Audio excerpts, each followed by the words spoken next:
Bonjour tout le monde, on se retrouve pour le dernier brief de la semaine en ce vendredi 21 août 2020. Comme d'habitude, je vous invite à nous rejoindre sur Discord, hein. N'hésitez pas, le lien est en description dans les commentaires. Donc d'ailleurs c'est vrai que j'en parle pas souvent, mais on a un petit channel, hein, chat. Donc c'est vrai que des fois je fais pas de stratégie chat dans les briefs.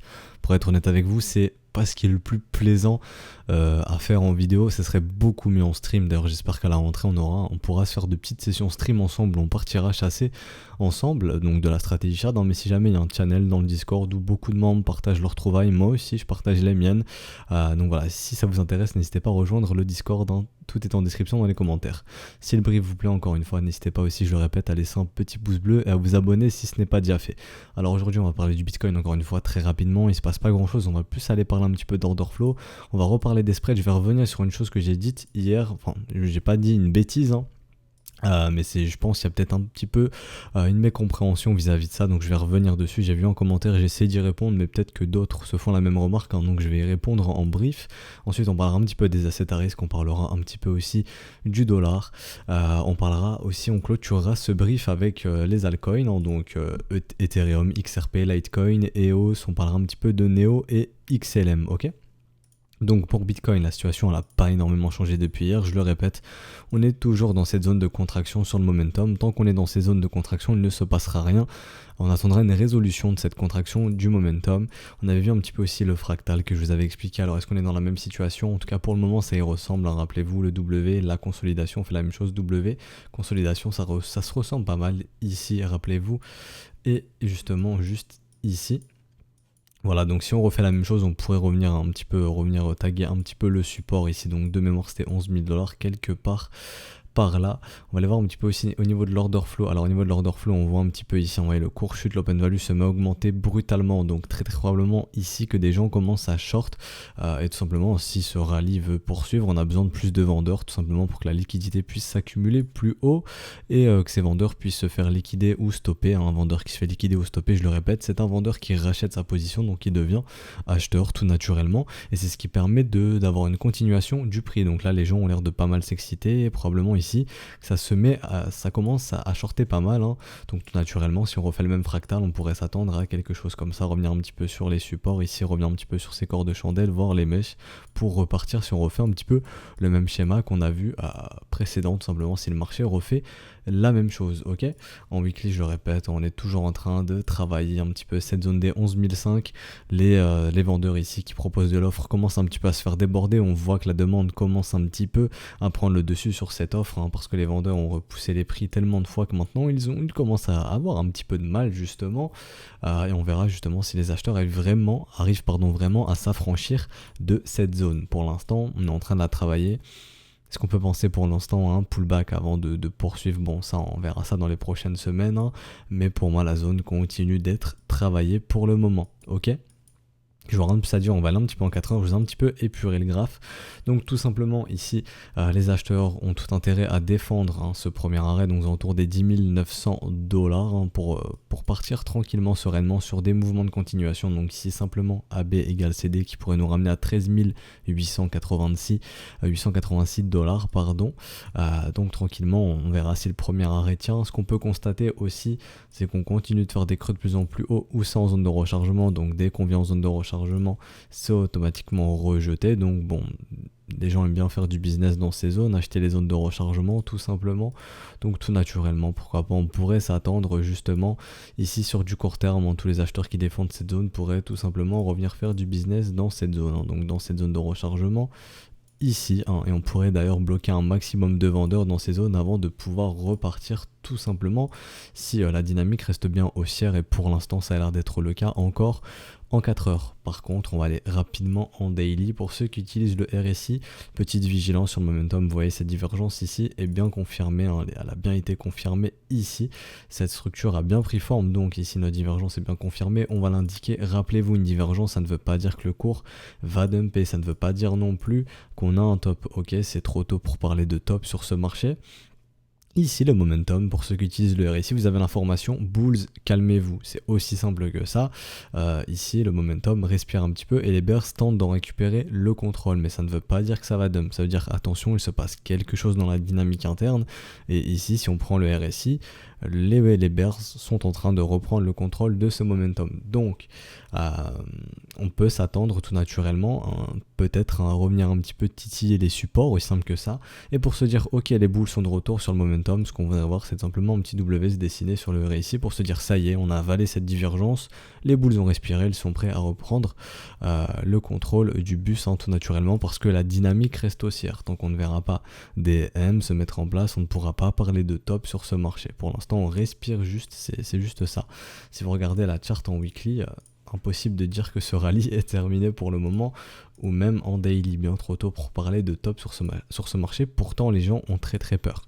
On le voit un petit peu au niveau des spreads, ça dégonfle très rapidement. Rappelez-vous, il y a deux solutions. La première, c'est-à-dire, ok, il se passe quelque chose entre la demande et l'offre prend peu à peu le dessus sur la demande et ce marché est en train de se retourner, donc ça on le verra ensuite, Si des M se mettent en place, on se dira ok, ce marché il est bel et bien en train de se retourner, auquel cas on s'attendra tout naturellement, rappelez-vous, un retest du premier arrêt, ce serait vraiment le premier objectif ici, les 9200 $, et tout simplement si ce premier arrêt cède, on pourrait totalement s'attendre à tout simplement un retour en zone de rechargement. Donc je sais que ça peut faire peur, mais ici ça fera un retour entre 7100 et 5006, mais on est très très loin de tout ça encore, Pour ça il faut que les Bears récupèrent la dynamique.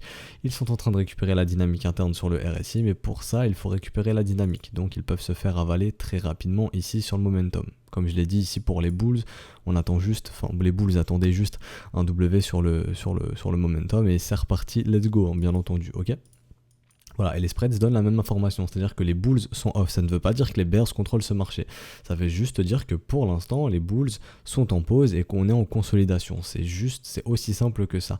Et ce qu'on peut voir, c'est que malgré le prix dans lequel nous sommes, malgré le rallye que nous avons eu, on n'a pas encore connu d'euphorie à mon sens, et le sentiment reste très fébrile. Et c'est très compliqué d'instaurer un top quand le sentiment est fébrile. C'est la même chose sur Ethereum. Sur Ethereum, on est venu chercher des spreads sous Contango de 15 $ quasiment, on est redescendu très vite à 4 $. Donc le sentiment est très très très très fébrile, et c'est la même chose sur Bitcoin, et ça me paraît compliqué d'instaurer un top si le sentiment est fébrile. La période aussi me paraît aussi compliquée pour instaurer un top de marché.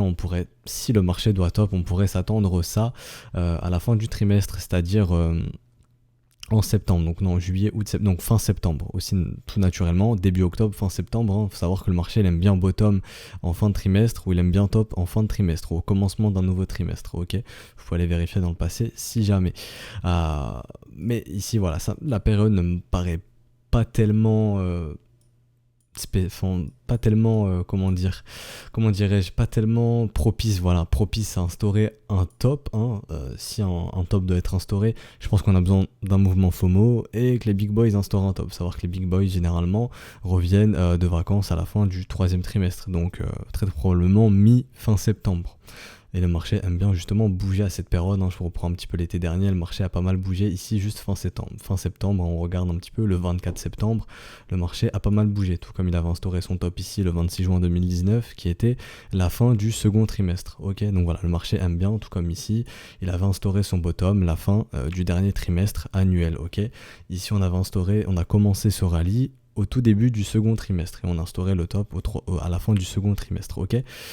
Donc le marché aime bien justement, comme je le répète, poser des tops et des bottoms en fin et début de ce trimestre. Donc on pourrait se dire que ok, on a encore un petit peu d'upside, jusque tout naturellement peut-être fin septembre, jusqu'à ce que les big boys reviennent et puissent instaurer un top sur ce marché. Et on avait vu, si les big boys veulent instaurer un top et qu'ils ont besoin d'euphorie, probablement que l'euphorie pourrait venir justement dans ces niveaux de prix entre les 14 et 16 000 $, et à mon humble avis, ça serait la meilleure zone pour poser un top sur ce marché, comme je l'ai écrit ici, lorsque tout le monde criera à un nouvel ATH. Le meilleur moment, ce serait de piéger les gens, probablement, mais pour l'instant, j'ai pas l'impression que l'euphorie soit présente dans ce marché. C'est plus la peur de se dire putain, ça y est, ce truc va dump.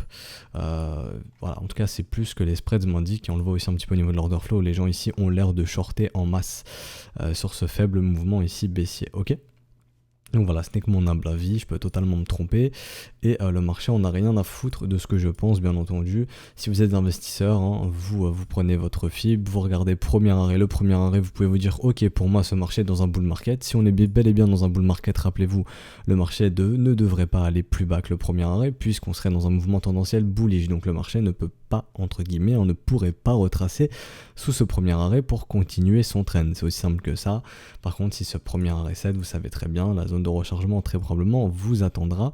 Donc ici entre les 7100 comme on l'a vu et les 5700. Mais pour l'instant, je le répète, on est encore très loin de tout ça. Les signes de top ne sont pas encore présents. On a juste des signes qui nous indiquent ok bulls, calmez-vous un petit peu. Ok, donc pour revenir sur les spreads, comme je le répète, ici ça traduit une consolidation. Les gens ont l'air d'avoir peur, on le voit sur Ethereum, hein, on est revenu à des spreads de 3$. Ici il n'y a pas d'euphorie pour moi, donc le sentiment a l'air encore très fébrile. Du côté des assets à risque, on voit que le S&P peine un petit peu à aller chercher son nouveau sommet. Il me semble qu'on a été le faire de quelques dollars, mais derrière on n'a pas de continuation. J'avais fait on a regardé un petit exemple, donc je vais essayer de retrouver ma charte ici. Pour vous expliquer ça un petit peu, j'en avais parlé dans le Discord justement, donc j'avais expliqué un petit peu, parce qu'un membre se posait des questions, donc sur le ratio put et calls, hein.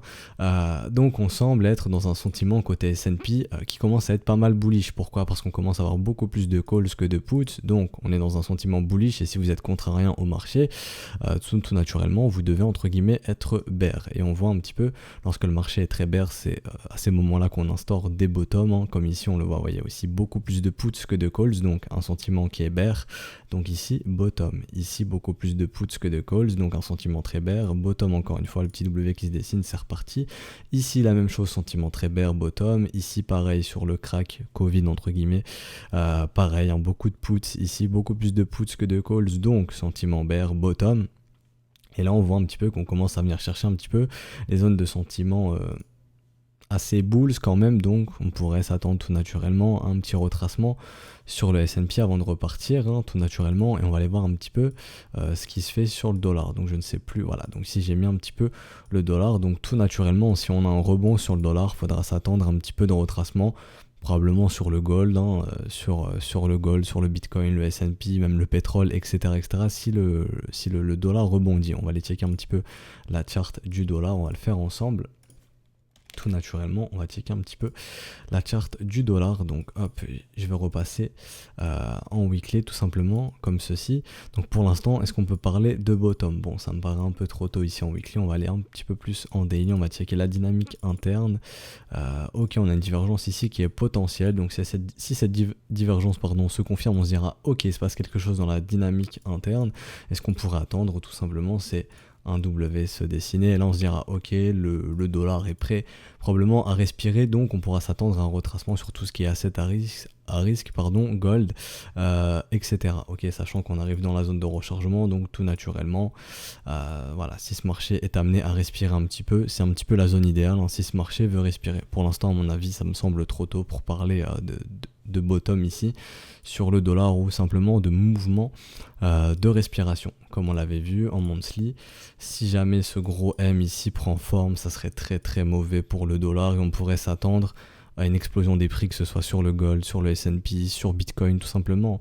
Voilà, donc on surveillera aussi d'ailleurs à ce que ce M monthly ne prenne pas forme, et donc on sera fixé probablement avant la fin de l'année 2020, et probablement aux alentours des élections, on verra ça. Si ce M monthly se confirme sur le dollar, attention, et comme je le répète, ça pourrait traduire de très gros rallyes sur tout ce qui est gold, Bitcoin, même les actions, ou encore le S&P, etc. Ok. Donc voilà, donc là j'ai pas mal extrapolé, je pense que j'ai pas grand chose d'autre à dire sur Bitcoin, hein. On va passer tranquillement du coup sur les altcoins. On a vu aussi un petit peu, ah oui, j'ai oublié de parler de la liquidité, désolé, sur le Bitcoin. Donc voilà, il y a encore pas mal de liquidité potentiellement à venir chercher dans les 11 200, 11 400 grosso modo. Donc voilà, faudrait pas être étonné que le marché puisse aller chercher ces zones pour sortir un petit peu des acheteurs en piégeant un maximum de vendeurs, hein, parce qu'on le voit ici, ça commence à s'exciter, je le répète, au niveau des shorts, très probablement. Et à contrario, on voit aussi qu'il y a beaucoup de liquidités à revenir chercher, hein, du côté des vendeurs, donc entre les 12 000 et un petit peu plus haut, 12 000, 12 800 $, très probablement qu'on ira chercher cette liquidité ensuite. Alors pour l'Ethereum, pour l'instant Ethereum je vois pas non plus de top sur ce marché, je vais passer en daily, je vois pas non plus, je le répète, de top. On peut checker un petit peu la dynamique interne. Ok, ici il y a cette petite diff qui s'est confirmée sur l'Ethereum, donc attention, ici ça indique aux bulls de penser à se calmer, c'est ce qu'ils sont en train de faire. Est-ce qu'on verra ensuite si un top de marché va s'instaurer? Pour l'instant, non, on verra ça. Pour qu'un top puisse s'instaurer, on veut reprendre une dynamique qui est baissière, donc voir des M se dessiner. D'ailleurs, on pourrait même voir une épaule, tête-épaule se dessiner si jamais ce marché veut top.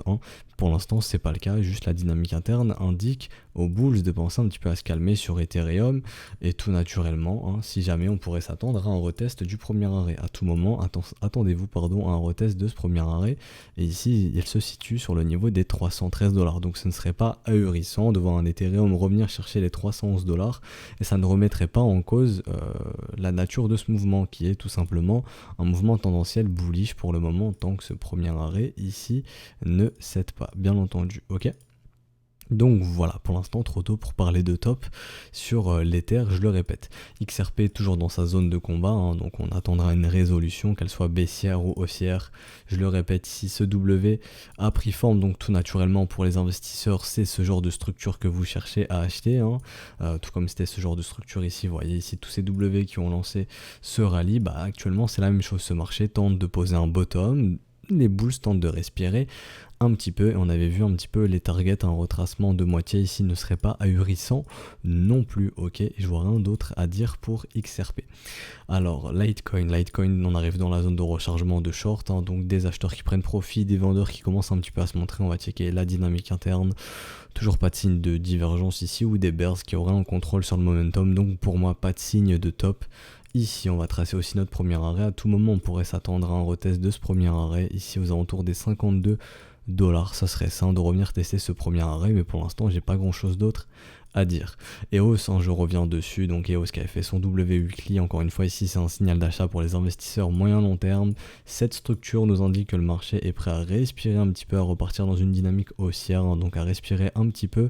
On a l'air de vouloir faire le wake of check, donc de revenir taguer le point de cassure ici, donc la neckline sur le niveau des 3,11$.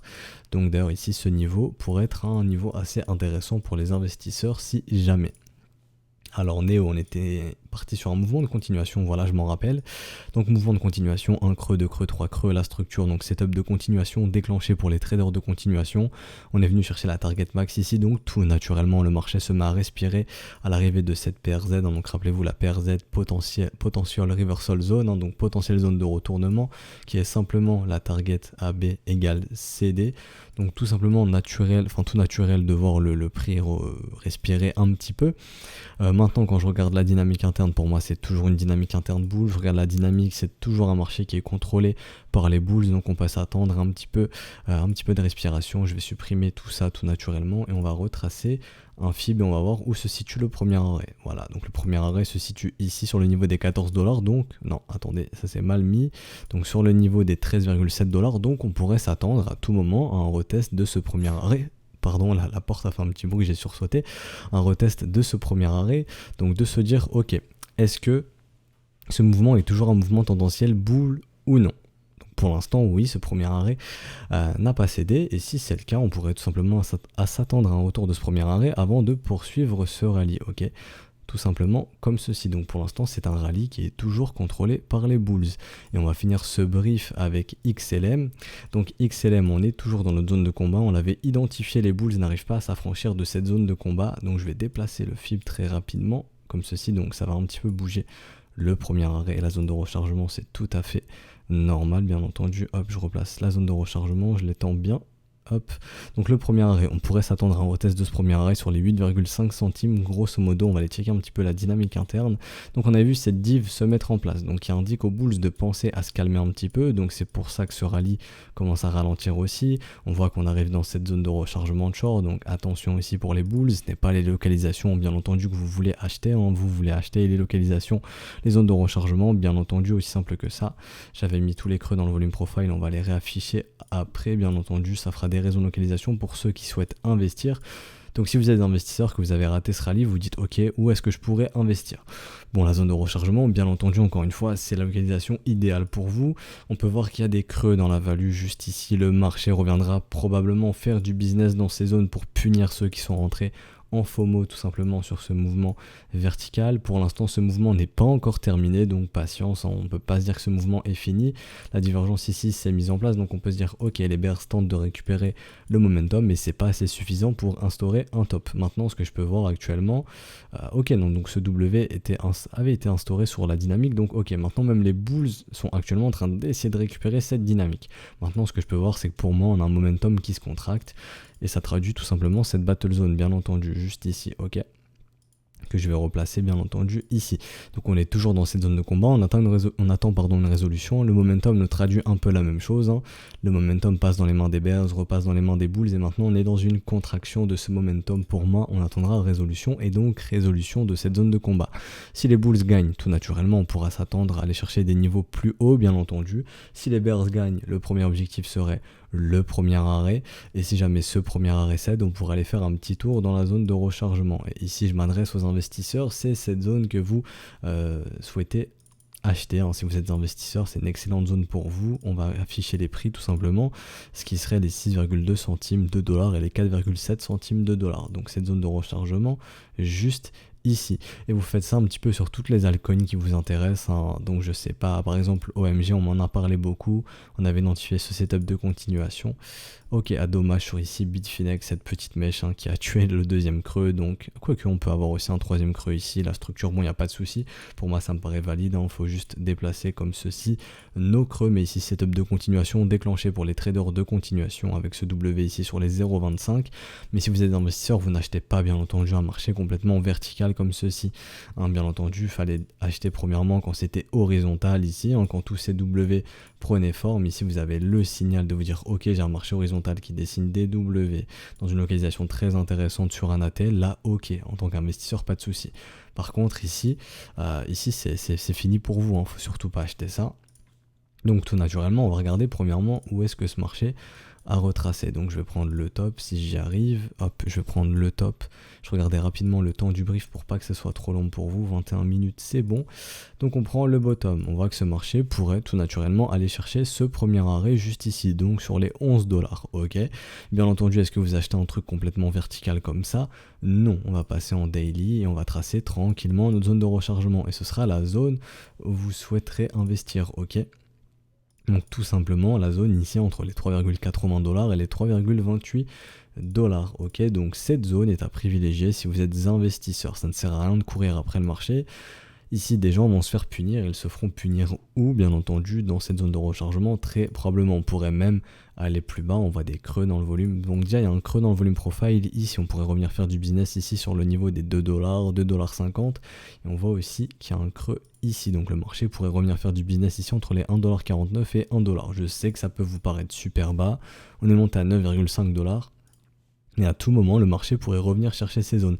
Quoi qu'il arrive, si vous êtes investisseur, hein, vous voulez voir le cours revenir en zone de rechargement, idéalement vous faire un bon petit W pour vous dire ok, les bulls sont de retour. C'est pas obligatoire si vous êtes investisseur, encore une fois, ça ne dépend que de vous, hein, de construire vos propres stratégies d'investissement, mais vraiment prenez le réflexe de tracer vos zones de rechargement et de vous dire ok, maintenant c'est trop tard, hein, fallait acheter quand c'était horizontal. Malheureusement, entre guillemets, j'ai raté le mouvement, faut se dire ça et se dire ok, je vais chasser ailleurs, je vais trouver des trucs en zone de rechargement qui dessinent de beaux W, ou de se dire j'attendrai le retour en zone de rechargement, mais ne surtout pas se laisser prendre par ses émotions et acheter ce truc complètement vertical, bien que ce truc peut continuer de monter, bien entendu il n'y a pas de souci là-dessus, mais vous avez plus à perdre qu'à gagner, hein, sur ce genre de mouvement. Bien entendu, comme j'ai répété un petit peu, il me semble que j'en parlais sur Discord, je ne sais plus trop, mais pour passer d'un état vertical, il faut passer d'un état horizontal. C'est aussi simple que ça. Le marché ne passe pas vertical du jour au lendemain. Non, s'il est passé d'un état vertical, c'est que pendant un moment, il était horizontal, comme ici et ici. Et c'est ce genre de marché, bien entendu, je le répète, que vous cherchez à acheter. On achète l'état horizontal et on vend l'état vertical. Bien entendu, on ne fait pas le contraire, ok? Donc je vais m'arrêter ici pour aujourd'hui pour OMG. Donc c'était pas prévu, mais bon, j'en parle un petit peu parce que j'ai vu que ça s'excitait pas mal sur OMG. On me demandait aussi où est-ce que je prends des profits. Bah bien entendu, si c'est un marché vertical, donc c'était soit au moment de l'achat, vous vous dites ok, moi j'achète ici, je veux revendre à ce prix-là, donc le plan se fait en amont. Maintenant, si vous ne savez pas où vendre, la stratégie chat peut vous aider, hein, donc de récupérer l'investissement au double et de laisser courir le reste, ça peut être une solution. De se dire ok, le premier arrêt peut être une target intéressante, donc ici on l'a vu, les 11 dollars tout simplement, ça peut être une target intéressante pour prendre des profits. Si par contre votre taille de position est trop grosse, donc là je fais un petit peu tous les cas, hein, j'essaye de mettre un petit peu à votre place si jamais. Si la taille de position est trop grosse, que psychologiquement c'est trop dur de la tenir, bah, tout simplement prendre les profits et de se dire ok, j'attends une condition de marché qui me convient avec laquelle je suis rationnel, et de se dire ok, là je pourrais réinvestir, là ça me paraît trop irrationnel. Ça peut être le cas, je sais que ça peut être compliqué de clôturer sa position alors qu'elle est en gain. On peut toujours espérer plus de gains, mais malheureusement déjà l'espoir c'est un sentiment que vous devez bannir dans votre trading. Lors de l'achat, vous devez avoir achat, stop. Si c'est un investissement, ok, on peut se permettre que ça puisse aller à zéro. Et des profits, bien entendu, de se dire, ok, ici je vais prendre profit. Mais pas de se dire, ok, j'achète comme ça et on verra bien ce qu'il en est. Je vends pas avant 30 dollars, mais à toutes les petites secousses que vous allez rencontrer sur votre chemin. Donc par exemple ici je vais baisser l'UT, je vais passer en 1 heure, donc tous ceux qui ont vu ce mouvement très brutal, hein, très rapidement de moins 38%, bah, de voir votre portefeuille, si vous avez fait all-in, vous avez acheté pour 30-50%, bah, de voir votre portefeuille de prendre, je sais pas, moins 10, moins 20% en quelques heures, psychologiquement ça peut être dur et ça peut vous sortir tout simplement de votre plan. Enfin, si vous n'avez pas de plan initial, ça peut être encore plus compliqué pour vous de vous dire ok, je vends et le truc repart et vous rachetez plus haut, etc., etc. Donc là je divague un petit peu, mais c'est vraiment pour faire tous les cas de figure, hein, parce que c'est vrai que je pense pas généralement aux personnes malheureusement qui n'ont pas de plan, donc j'essaie un petit peu de vous aider au mieux que je peux. Mais tout simplement, si vous êtes en gain, prendre des profits, je le répète, stratégie chat, ça peut vous aider, ou carrément de clôturer la position, d'admettre que vous avez fait quelque chose hors de votre plan et de vous dire ok, je veux plus de ça, je veux repartir sur une base qui est saine, bien que le marché puisse continuer de monter, mais en tout cas psychologiquement vous serez bien. Mais en tout cas le plus important c'est l'étape psychologique. Pour revenir dans la technique, je suis en train de le voir actuellement avec vous, on semble actuellement travailler le premier arrêt, tout simplement. Donc ce premier arrêt a l'air d'être travaillé. Est-ce qu'on est sur un sommet de marché? Pour l'instant, c'est trop tôt pour parler de sommet de marché, hein, autant aller plus profondément dans l'analyse. Donc tout simplement, si ce premier arrêt tient, qu'on commence à avoir du WS dessiné, on pourra s'attendre tout naturellement à une poursuite de ce rallye. Voilà, donc à surveiller ce premier arrêt. Et si vous souhaitez investir dans cet asset, la zone de rechargement sera votre ami. Et si vous avez acheté sans le savoir vendre, peut-être sortir de position sera la meilleure chose à faire pour vous si jamais vous ne pouvez pas tenir ce trade psychologiquement, ok, et peut-être aller chasser ailleurs. Et d'ailleurs on fera probablement ça ensemble à la rentrée, probablement sur Twitch. Voilà, petit scoop. Donc si ce bruit vous a plu, n'hésitez pas à laisser un petit pouce bleu, à vous abonner, à nous rejoindre sur Discord, hein, si jamais ce n'est pas encore fait. Je vous souhaite une excellente journée, un excellent week-end. On se retrouvera donc très probablement lundi. Allez, ciao tout le monde.